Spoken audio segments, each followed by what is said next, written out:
I remember the first time Johnny and I talked about heading into the outback. He was always obsessed with the wild. Something about the raw, untamed land, the endless heat, and the danger excited him in ways I never understood. He'd watch documentaries about the wildlife for hours, especially crocodiles. He was obsessed with them. Big, prehistoric beasts. One day, he'd say, "I'm going to see one up close."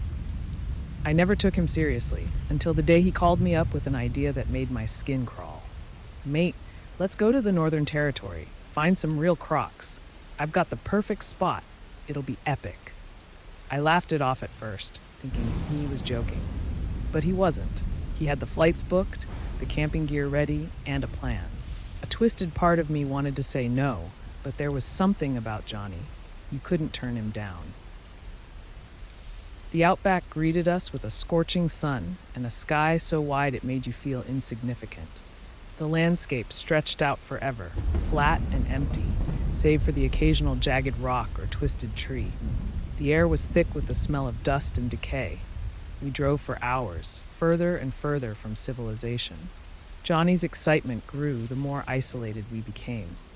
I could see it in his eyes, the way they lit up with every mile we traveled deeper into that hellish place. The campsite he'd chosen was right near the banks of a muddy river, prime croc territory.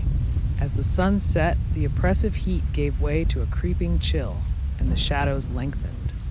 The river was still, save for the occasional ripple. I didn't like it. Something felt wrong about the place, as if the land itself was waiting for something to happen. Johnny, though, was in his element. He set up camp with the precision of someone who'd been planning this for months. As night fell, the chorus of frogs and insects filled the air.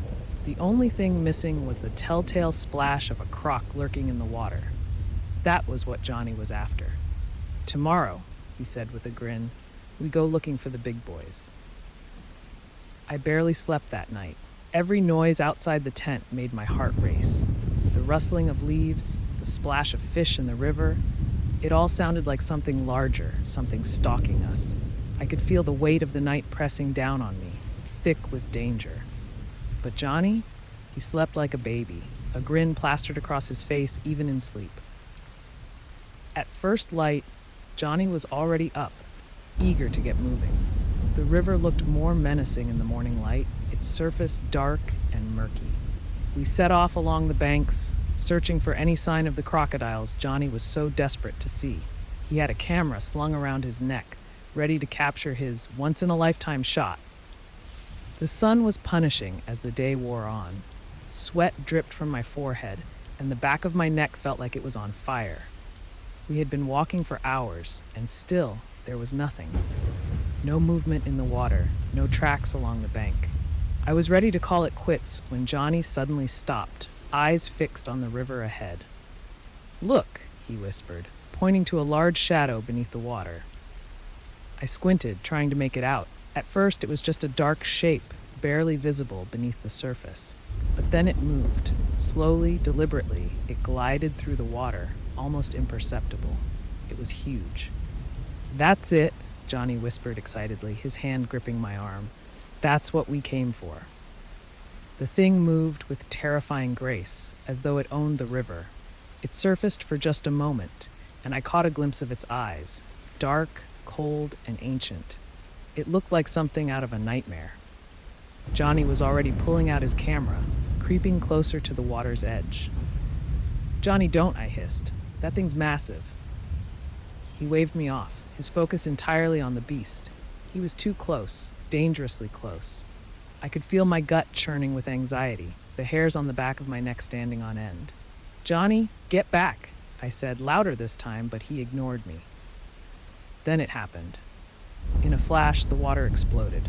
The beast surged from the river with terrifying speed, its jaws wide and dripping with mud and slime. Time seemed to slow as it lunged at Johnny, its massive jaws closing around his legs. He screamed, a blood-curdling, animalistic sound that echoed through the trees.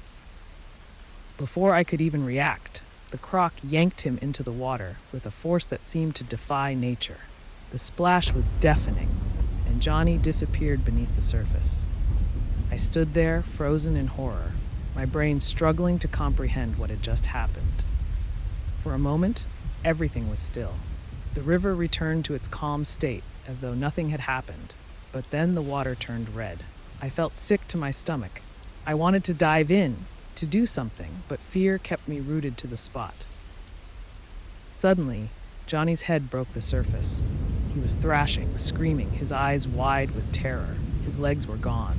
The water around him churned with blood, and the croc's massive tail lashed out, sending waves crashing against the shore. He screamed my name, his voice hoarse and desperate. But there was nothing I could do. The croc wasn't done. It rose again, this time grabbing Johnny by the torso. I heard the sickening crunch of bones breaking as its jaws clamped down. Johnny's screams turned into wet, gurgling gasps.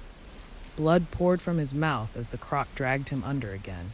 I couldn't move. I couldn't think. I could only watch as the river swallowed him whole.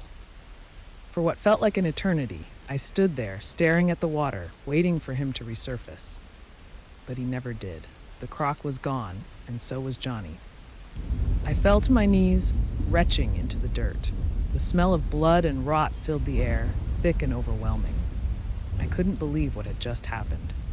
One moment we were walking along the riverbank, and the next, Johnny was gone, eaten alive by a monster. I wanted to scream, to cry, to do something, but I was numb. My best friend had just been torn apart in front of me, and I had done nothing to stop it. The sun was beginning to set, casting long shadows across the water. I had to get out of there. Every instinct screamed at me to run, to leave this cursed place behind. But my legs wouldn't cooperate. I was paralyzed with fear, haunted by the sound of Johnny's screams echoing in my mind. As night fell, the river was silent again.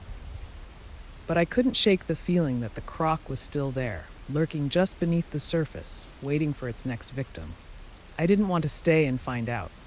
I had to move, had to get back to the camp and call for help. But every step I took felt heavier, as though the land itself was holding me back. My body shook with fear as I stumbled through the darkening forest, the weight of what I had just witnessed pressing down on me. Johnny was gone, and there was nothing left to do but survive. But the image of him being torn apart by that beast played over and over in my mind. Finally, I reached the campsite, my heart pounding in my chest.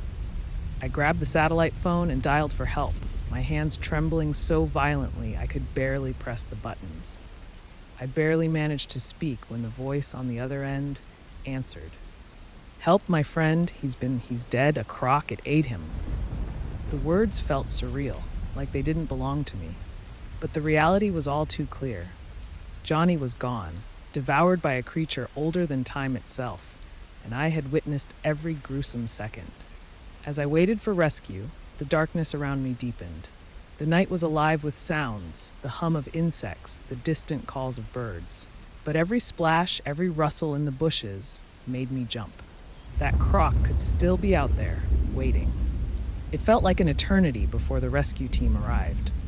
They didn't believe me at first, not until they saw the blood on the riverbank, the pieces of Johnny that the croc had left behind. They searched the water, but they never found his body. Just blood and scraps of clothing. Johnny was gone, taken by the monster that ruled the river. I never went back to the outback after that. I couldn't. The nightmares kept me awake for weeks, visions of Johnny's body being crushed, his screams echoing in my head. Even now, years later, I can't shake the image of that beast, those dead, cold eyes staring at us from the water. Thanks for watching. If you enjoyed this terrifying tale, don't forget to hit that like button and subscribe for more spine-chilling stories. Turn on notifications so you never miss a new upload, and let me know in the comments what you thought about today's video. Stay safe out there, and remember, sometimes the scariest things are lurking where you least expect them. See you in the next one.